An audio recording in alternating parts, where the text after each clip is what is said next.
The narcissist's promise to change is sort of, and typically is, their last minute attempt at a reprieve. It's sort of a relationship Hail Mary pass.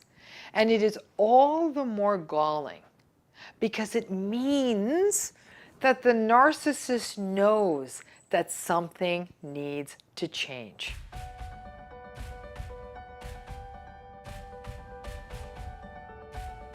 Here's the issue today.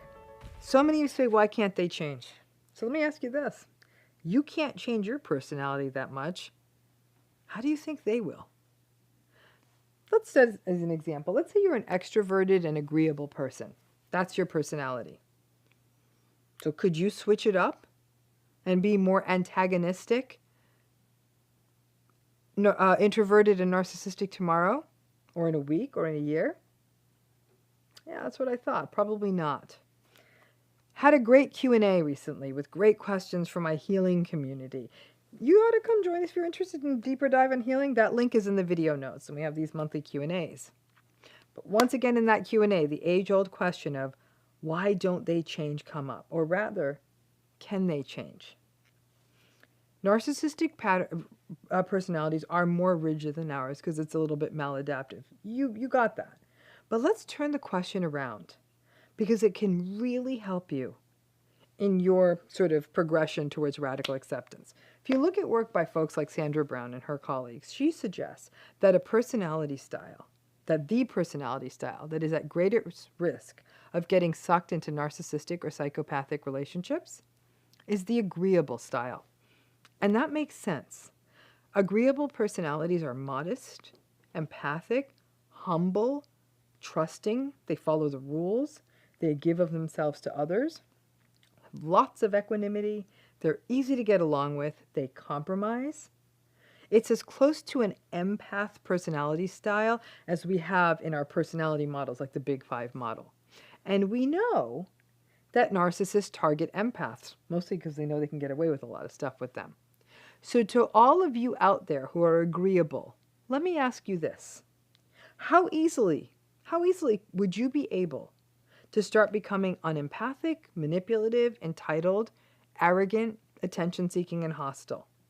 Now, I know that may sound odd, especially on this channel, because those aren't good things to many of us. But we also know those qualities result in people being more likely to make more money or become leaders. Right?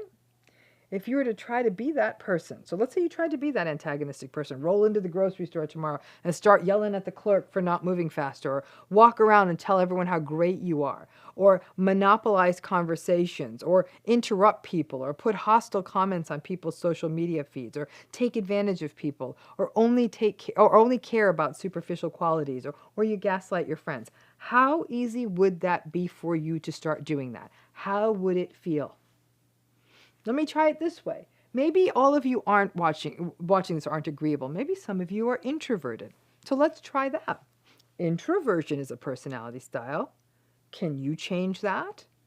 Some of you introverts out there are thinking, yeah, I could step out of my comfort zone, go to a few more parties or networking events, talk to a few more strangers. Yeah, I believe you. Yes, you could.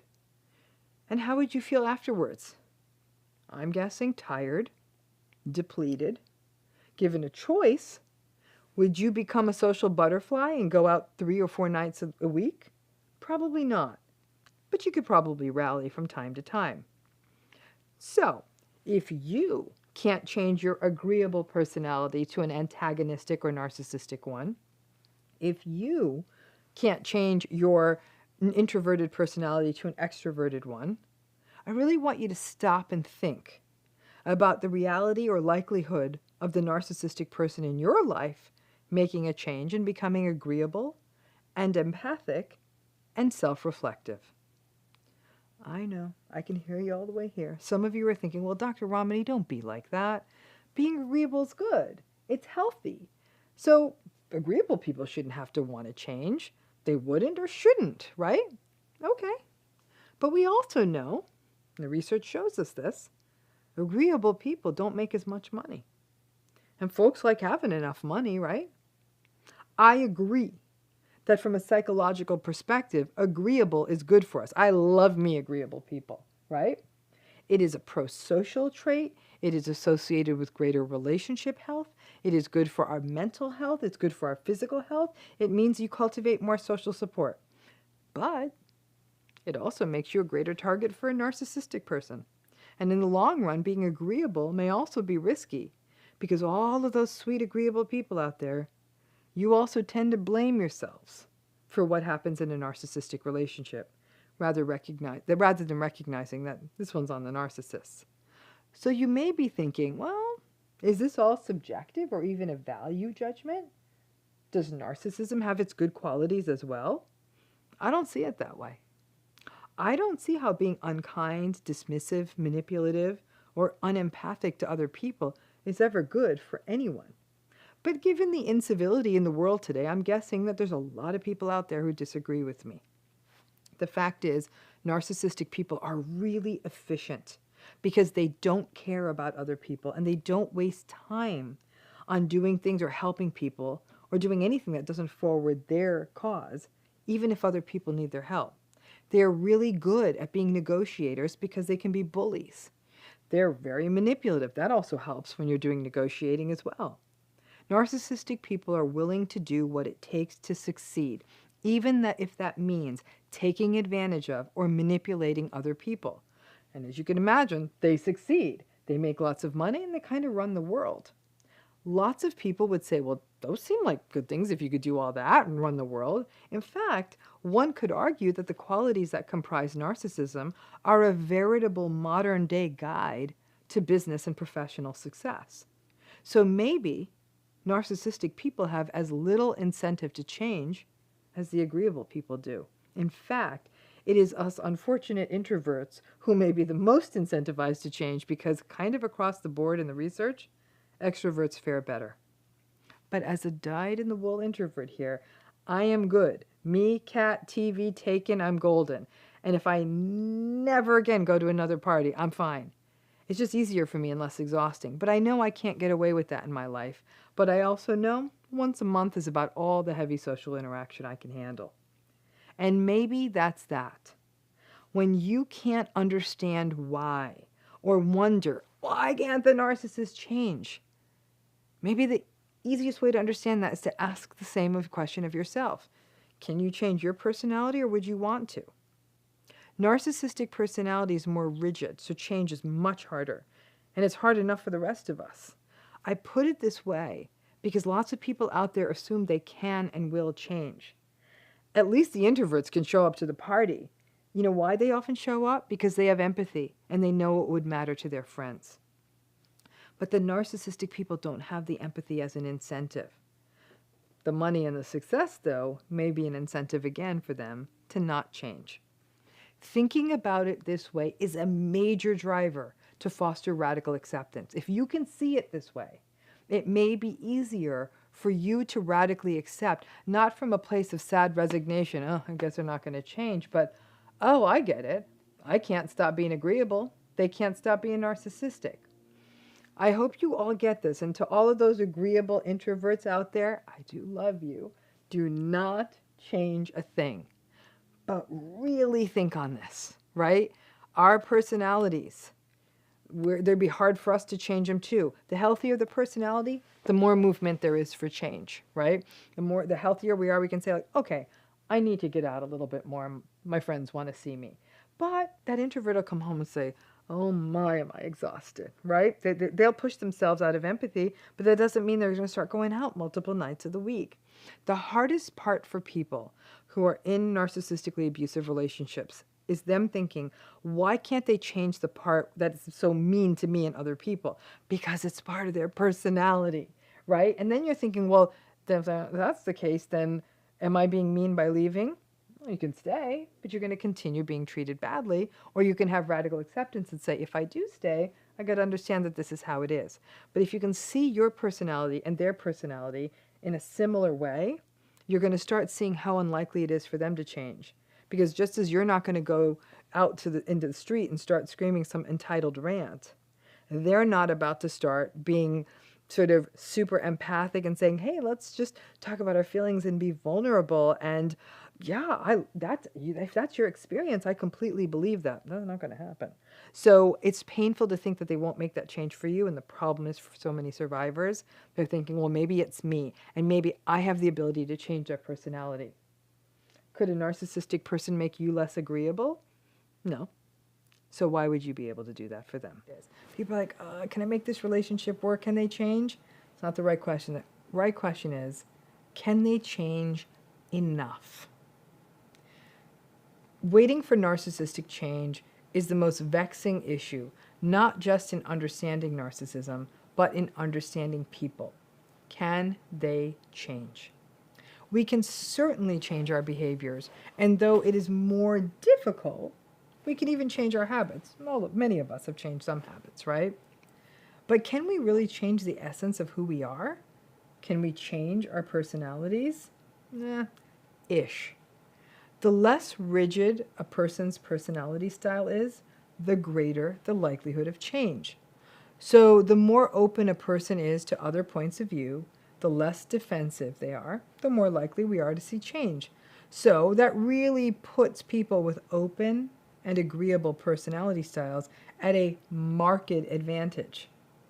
The problem is that those sweet, agreeable folks keep changing for the rigid folks, and before long, we are all shifting ourselves and are all behaving in line with what the rigid folks want or need. And who are the rigid folks? Yep, the narcissistic and antagonistic folks. They're the ones who don't budge. And that right there is the struggle. But this takes us to the bigger question. Can they change or not? Like I said, that may not be the right question about narcissism. The black and white of it is what confuses it, right? So let's get back to this idea of whether they can change enough, because that's the part that's relative. A narcissistic person may make some changes. It's unfair to suggest otherwise. I've seen folks with these personalities make some changes. They may actually go to therapy and stick it out. They may actually start showing on time to your kids' events. They may actually hold their tongue at a time when they would traditionally criticize you. They may stop cheating. They may show up for dinner. The question is it enough? Was that change enough for the relationship to last? Only you know the answer to this. In the last 2 weeks, a spate of therapists who are now running programs for narcissistic folks, 10-week programs, 14-week programs, 6-month programs, some of which blame the other person in the relationship. For example, on a therapy site and on a couples retreat program for folks in narcissistic relationships, the website asks the non-narcissistic partner, are you sure that your behavior isn't triggering them? Or are you taking ownership of your behavior that may be setting them off? Yeah, no, that doesn't work for me. But that tells me that there's a real cottage industry in narcissism that's taking a real interesting turn. Personality change is a massive undertaking, and no more than you can wean me off of cookies in 10 weeks could you change a person's personality in 10 weeks. Listen, a decent therapist may be able to make some narcissistic folks a little more mindful, but I am willing to bet the farm that at times of stress, that narcissistic person will snap again, and those snaps are more likely to occur within a relational context. But I have worked with lots of narcissistic clients over the years, and I have seen some change. A little more empathy, a little more self-reflection, a little more regulation. However, I also still witness them doing harm in their relationships, still losing their cool, still manipulating when they wanted what they wanted. So the question, can they change? In a black and white, legalistic, hold my feet to the fire, obviously would be yes. Is the change likely? No. The question is, does that change last for a long time? Probably not, unless they're getting some kick-ass long-term therapy and going regularly. Again, that bigger question is whether that change is enough, and more importantly, is that change enough for you? And that depends. For some folks who are committed to keeping marriages together, perhaps a partner stops cheating. That's enough. Or a partner comes home on time and has dinner with the family without yelling. That's enough. In a family member may be on watch enough to stop making insulting comments or being passive aggressive. In a workplace, perhaps a warning or a possible lawsuit plus some therapy can generate a boss who now keeps it together and is a little more accountable. Maybe those things are enough. Walking away from marriages, walking away from a family of origin, walking away from a job isn't always easy. Sometimes a little change is enough for some people. It's probably never going to be deep, but it may be enough, because sometimes it's not. It's a catch-22. The people who take the stance that this change that the narcissistic person made isn't enough, and you still invalidate me on your bad days, you still gaslight me, you still rage at me, you still have bad boundaries, that might be enough for a person to say no more. I want more than this. I want more knowing that the blow-ups still occur, or to know that this relationship is never going to go deep. That's not enough for me. I want the change to feel like I can be myself without being judged or dismissed in this relationship. You showing up for dinner is not enough. The people who stay in narcissistic relationships sometimes feel ashamed that they're settling. They know it's never going to be a deep or healthy, flourishing relationship, but at least it's no longer a tragedy. Listen to me, there's no shame in that. Your reasons are your own. As long as you can get down with the radical acceptance and not live in denial that everything's all better and everything's great, things may be a little more bearable, a bit more workable, but the toxic moments that come up, and they will come up, may be less frequent but still hurtful.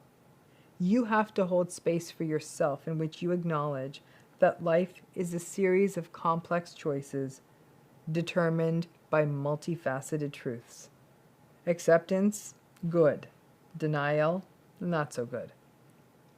Going really deep in relationships, having a full repertoire of respect, kindness, compassion, empathy, mutuality of regard, genuine interest in their partner, that doesn't tend to happen.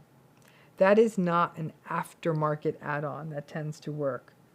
But we can teach people, at least a little bit, to use more empathic language, find alternate behaviors at the time they want to rage. It does happen.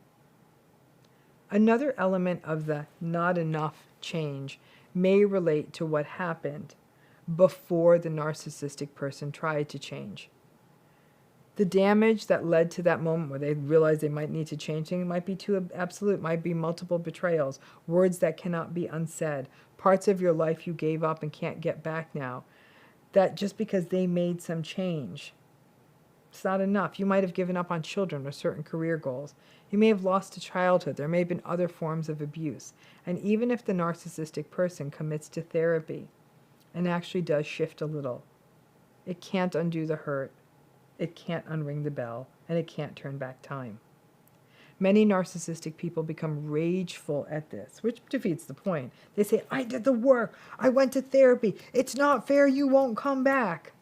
It's also not fair they betrayed you and hurt you. Pissing contests about fairness rarely turn out well. Sometimes things just get broken into too many pieces. I know that for narcissistic folks, hearing that they can't change feels defeatist. I understand that. And listen, I could get into good enough shape to climb Kilimanjaro if I put the work in every day for many years. It's the same for a person with a narcissistic personality style. They can put in the work for many years, and they can do that work every day. There are unicorns out there that have made massive change, and not only requires one hell of a great therapist who is smart and understands narcissism, but also understands things like trauma and culture and that make sure that all of those issues are addressed.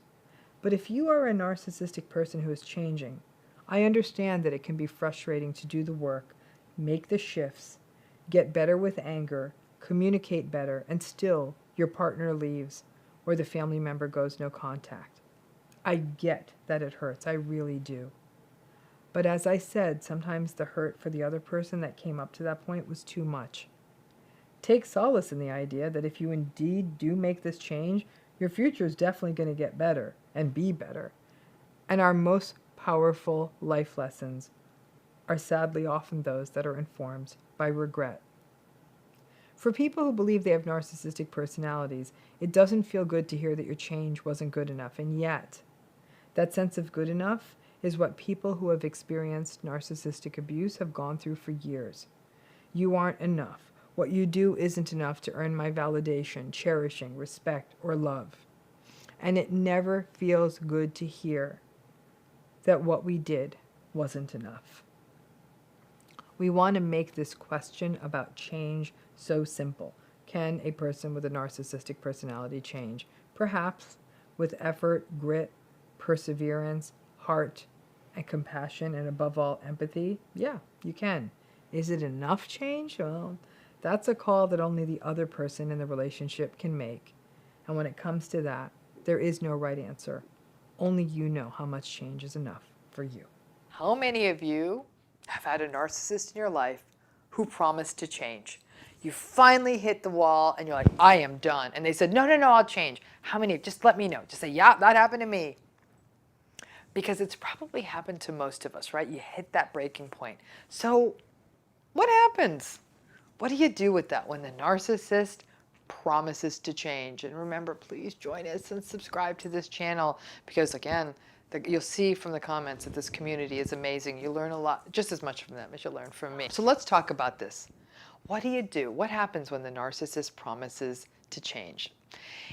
In some ways, this is a riff on the future faking stuff, on the future faking video. Now, for those of you who haven't seen that, please remember that future faking is when the narcissist keeps you on the hook by promising something down the line.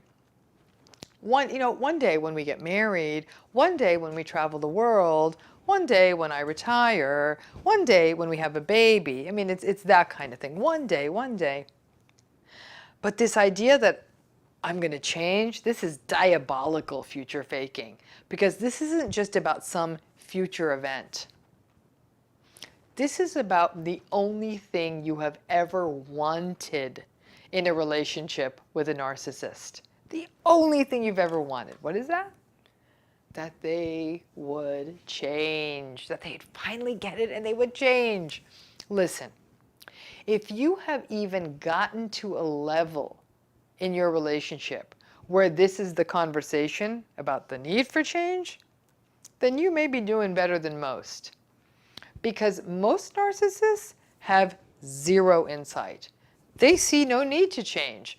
And if anything, they may gaslight and rage at you in a way that leaves you feeling as though you're the one who needs to change. So the narcissist's promise to change is sort of, and typically is, their last-minute attempt at a reprieve. It's sort of a relationship Hail Mary pass. And it is all the more galling because it means that the narcissist knows that something needs to change. But what are the odds that they will do it? Pretty close to zero. Now, much like future faking, promising that they will change is obviously the ultimate future fake. If you stick around, I will become the person you want me to be. In a narcissistic relationship, it's usually pretty clear what needs to change. For example, it may be that they need to stop cheating, or they need to stop sending shady, inappropriate texts to other people, or they need to stop leering over other women or men on social media, or they need to stop ignoring you when you speak, or they need to stop insulting your friends and your family, or they need to start communicating about being late or showing up, or they just need to generally stop being a jerk. You may have tried to ask them to do any one of these things in 1,000 different ways with the hope that they'll hear it and change. You may have even gone through the futile pursuit of something like couples therapy with a narcissist. And then one day, you give up. You really give up. You give up, you're done. And the narcissist, because they do actually have a lot of sensitivity to abandonment, and they really have a distaste for losing, and their commitment to manipulation and their need for control, because they need to be the one in the driver's seat, will make you the promise that you had been asking for months or years. That day you're mentally checked out is the day they say, I will change. Now, this may manifest in many different ways. They may offer to go to therapy themselves. They may offer to go to sex addiction treatment or recovery groups. They may let you look at their phone every night. And trust me, my dears, they have a new phone hidden somewhere else. They may sit with you and scrub their Instagram. And that's the same deal as the phone. They have another Instagram. They will start doing the things you've always wanted. They'll show up on time. They'll stop working late so often. They'll stare into your eyes while you talk. And for a short while, they may even have appeared to turn a corner, to really be committed to getting it right. And those poor folks who are narcissistic may literally wear themselves to the point of exhaustion to get it right.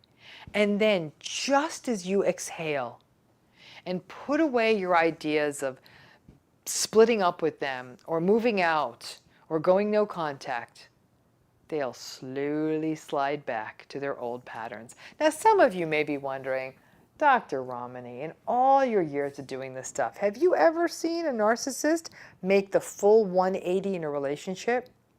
Become a truly changed person in a relationship? Interestingly, or maybe not so interestingly, the answer to that is no. I have never seen the 180. I've sometimes seen about a 60-degree change. They may keep committing some of their sins, but they might start getting a few other things a little bit more right. But it is as though once bad habits get set in a narcissistic relationship, they really aren't amenable to change. I have seen some situations in which individual narcissistic clients have made some pretty significant shifts, but they could not resuscitate the relationship. In that way, the hurts are just so deep. And this doesn't just happen in romantic relationships, this whole promise of, I will change for you. That's typically narcissists will give you that promise when they recognize that they're about to lose someone, or lose more than someone, or they're about to lose control of the situation. That's a common promise, because you can also see this in a family. It may be more rare in a family because the patterns are so set in stone in families because they're so ancient. You may also see this in the workplace. The toxic boss or the toxic colleague who just constantly encroaches on people's rights. And to save face or to save stock options or to salvage a public face, they may make tearful promises of being a changed man or a changed woman, or to commit every day to being better. And then they might go off to a treatment center for a little while or claim to be devoting time to their family, at which time they're probably strategizing a rebranding campaign. And then they're probably likely to make all those mistakes all over again with a new group of unwitting victims. It's a cautionary tale that plays out every single day. So what do you do with this promise to get better that they give you? First of all, you do need to take some responsibility for falling for it. After years of being played, why would this promise be any different? They haven't kept any of their other promises. There is something intoxicating about finally putting your foot down and saying, I'm not going to put up with this anymore. And you really feel strong in that statement. And then you finally hear the magic words that they're going to change for you, and you're feeling your power. That was the fantasy all along, wasn't it? But don't get so blinded by the fantasy that you fall for it. If you matter enough, even if you did move out or step away or set a big boundary, then they would commit to the work of being better, not for you, but because it's the right thing to do. Making this kind of change, this idea that they're going to change to win you back over, shifts it to the realm of manipulation rather than a meaningful commitment to real change. Promising you they will change is their final attempt at winning, to being able to maintain the status quo that gives them power and of flexing their muscle of control. If they haven't committed to changing yet, despite the million subtle ways you've asked for it, why would your ultimatum or your laying down the gauntlet all of a sudden be a catalyst for this big change? Frankly, even if we were to take a step out of the playbook of addiction and 12-step, that idea of hitting a rock bottom that may spearhead sobriety, that rock bottom is a very personal process for an addict. And it doesn't happen because other people demand sobriety. It's because the addict finally faces it down. So if this kind of promise to change is thrown at you, don't let your fantasies run away with you. Don't let that childlike hope run away with you. Keep your eyes wide open. If they want to change, support their goal, and then step away and tell them that this may be a journey that they need to make by themselves. Then let them figure out this change out on their time. Don't let them figure it out on yours. They can do the hard work of therapy, of daily mindfulness, of reflecting of their impact on other people. Let them do that. That's a journey that they need to get through on their own, and not with enablers letting them off the hook, and that includes you.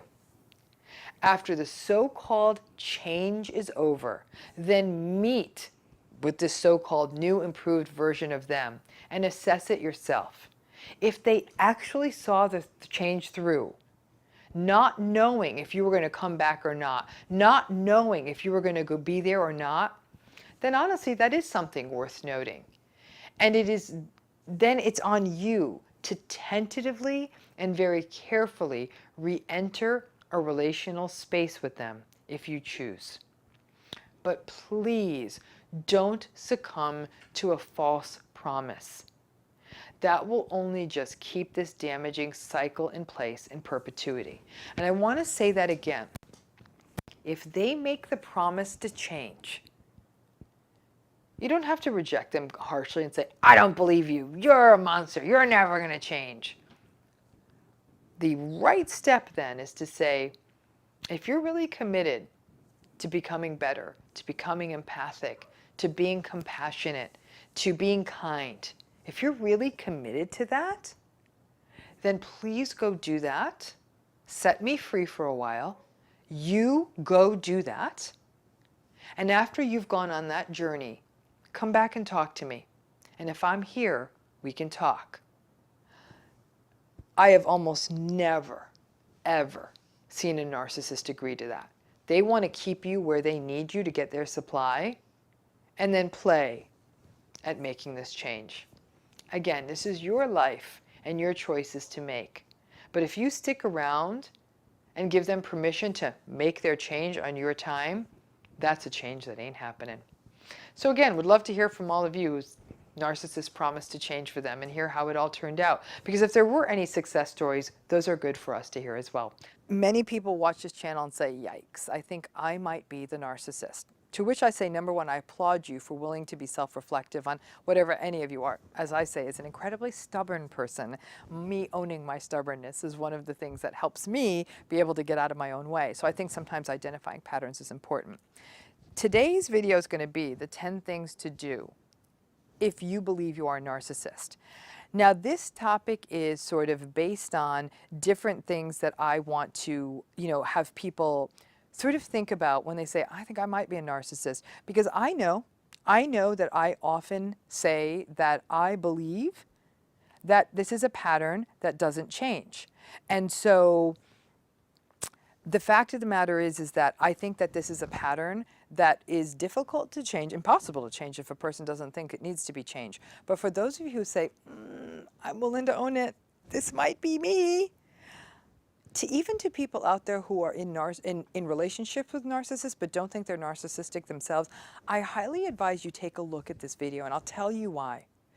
If you listen to this and say, there is no way in heck that my partner is even going to do one of these things, that's a wake-up call for you, because that's not a good sign. And for those of you who are in these narcissistic relationships and say, I think I might be able to get them on board with some of this, there may be a bit of a future, maybe not be fully healthy, but there may be a future you can build through therapy. Those of you who think you're narcissistic, take a look at this, and I want you to be honest with yourself. This is what you need to do. These are the things you need to do if this is going to be a healthy relationship. So before we start this journey, I'm going to ask you, please subscribe to this channel, and you keep getting, again, not only the opportunity to weigh in on what you want to see, but more guidance on how to manage narcissism. Hit that bell for notifications. So let's take it on. What are the 10 things to do if you believe you, yourself, are the narcissist? As I said, I've received so many requests for videos addressing the fundamental question, what do I do if I think I'm narcissistic?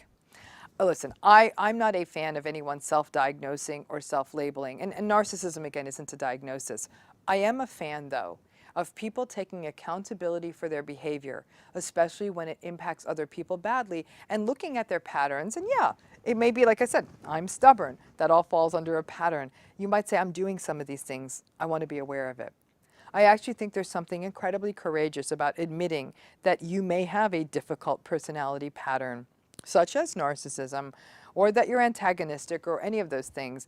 But that is only courageous if you're committed to actually addressing it. Now, I know some of you watching this channel are rolling your eyes at this video and thinking, Doc, why are you even making this video? You said they really don't change. Yeah, on a population level and on a probability level, that is true.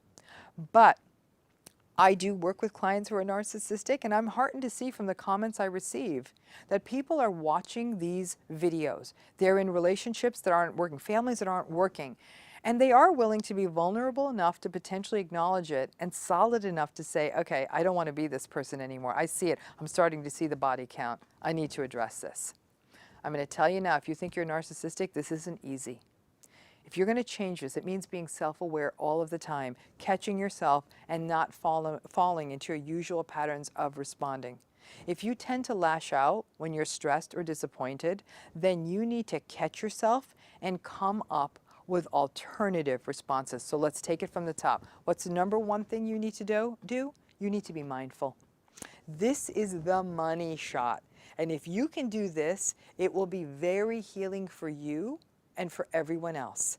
This requires slowing down and paying attention to how you listen, how you speak, how you respond, what you say, and how your words and actions affect other people in real time. This is not about saying the wrong thing now and then apologizing later. It's about being present more often than not and considering other people's feelings when you speak or act. It means pausing before hitting send on the text or the email.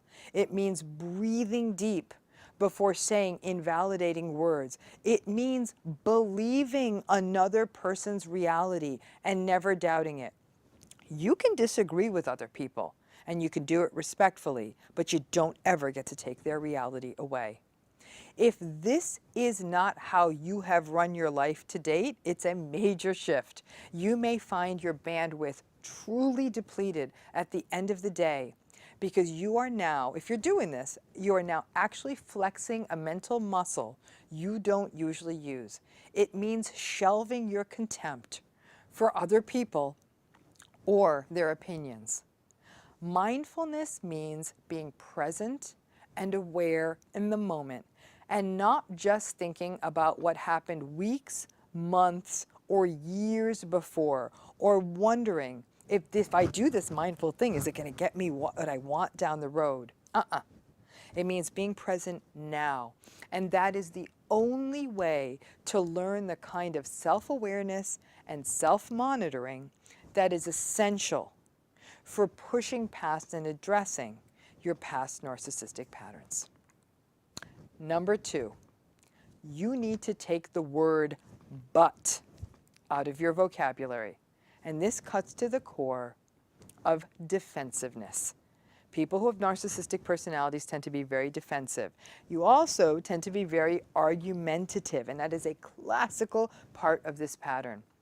So let's start with an easy good place. A good place is to eliminate that word but, because it is often the prelude to defensiveness. I know I said that, but go back to the mindfulness piece.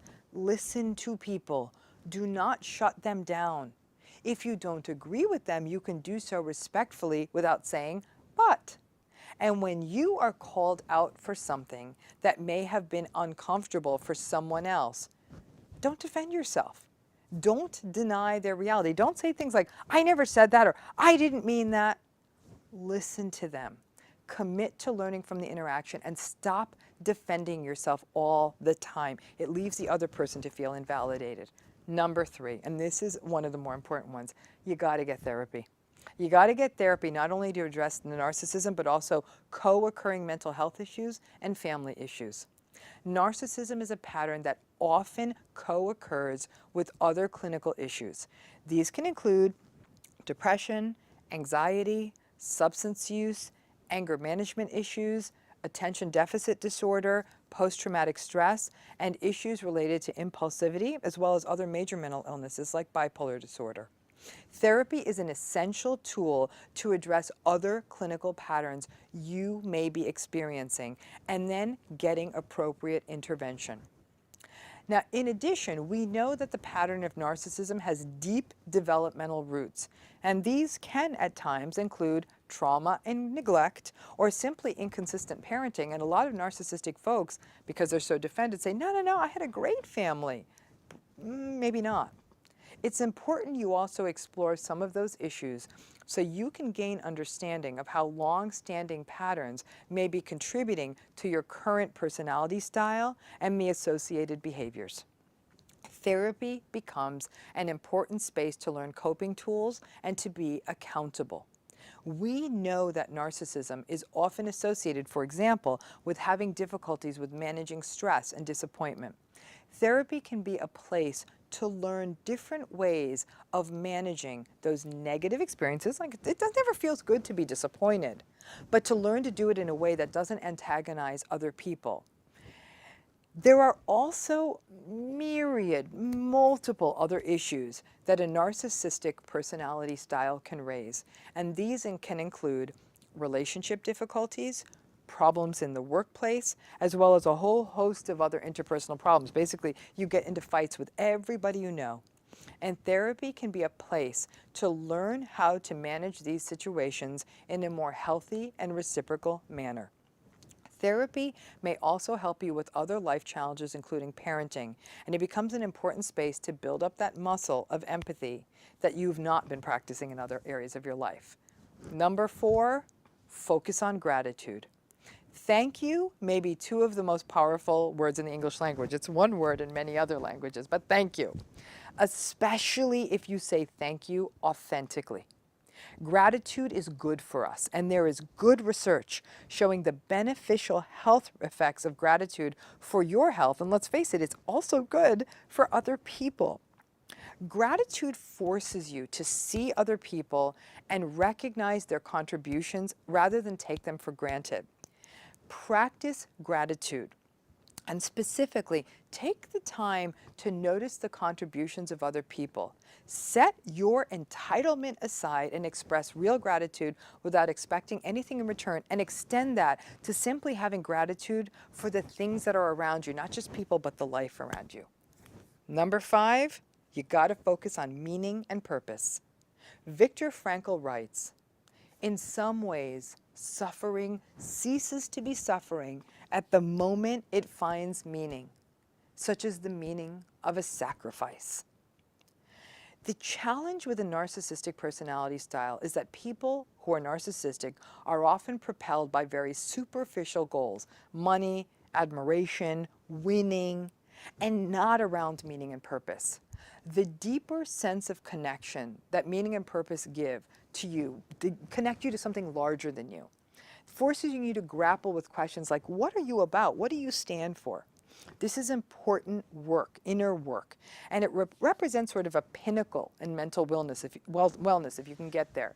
You need to start shifting away from what's important. Stop focusing on the car you drive, the number of followers you have, and shift to what is meaningful, activities that feel purposeful and connect you to the larger world.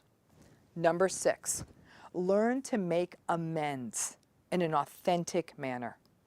If you have a narcissistic personality style, you have likely hurt far more people than you even know.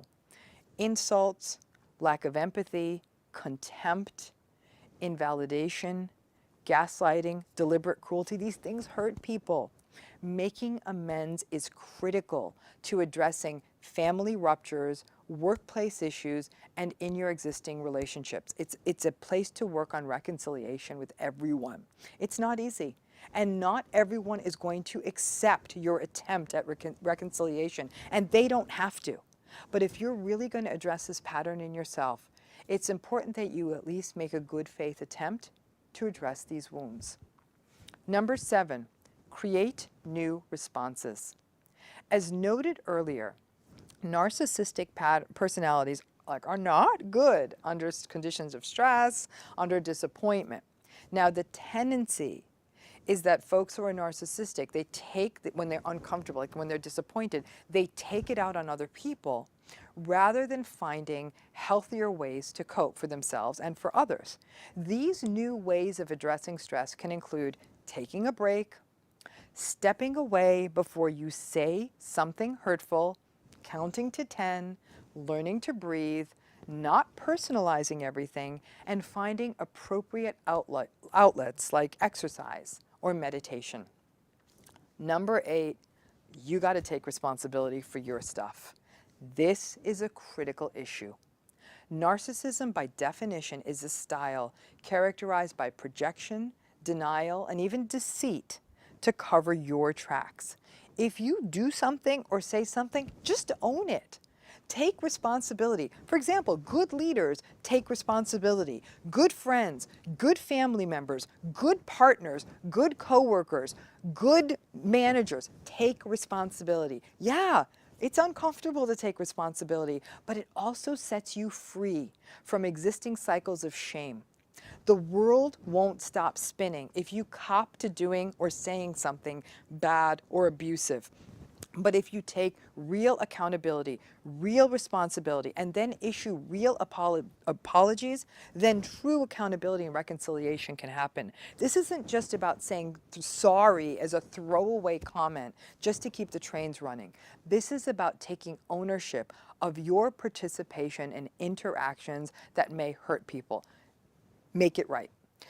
Number 9, engaging in self-compassion instead of self-promotion. According to Dr. Kristen Neff, the 3 pillars of self-compassion are self-kindness, common humanity, and mindfulness. Self-compassion isn't about propping yourself up or bragging or saying, oh, I'm really great, really, look how great I am. It's actually about being kind to yourself. And that isn't always easy, believe it or not, for people with narcissistic personality styles. They're good at bragging, but they're not good at self-kindness because they are often not kind to other people. Being kind to yourself means being empathic to your own hurts and wounds. And by extension, like I said, that should help you be kind to other people. Now, common humanity is also not easy for people with narcissistic personalities because they often do not look outside of themselves to recognize that we are all connected to each other. And the contempt that narcissistic personalities can have for other people can limit that ability to see this all as part of one whole humanity. For narcissistic people, you need to stop seeing people as adversaries, but simply as people who just all of us deal with the same stuff as you. And finally, and this is where we kind of end where we began, good old mindfulness. Staying in the moment and not always wondering what is happening next or what already happened. Just stay present. Get away from that old vindictive pattern of having to always right the old wrongs. Number 10, take all those patterns of narcissism and turn them around. We know narcissism is about validation seeking, so turn that around and instead of expecting it for yourself, offer it to others. Narcissism is about lack of empathy. Instead of lacking it, try showing some. Narcissism is about entitlement. Let someone behind you in line go ahead if they have less stuff and wait your turn graciously.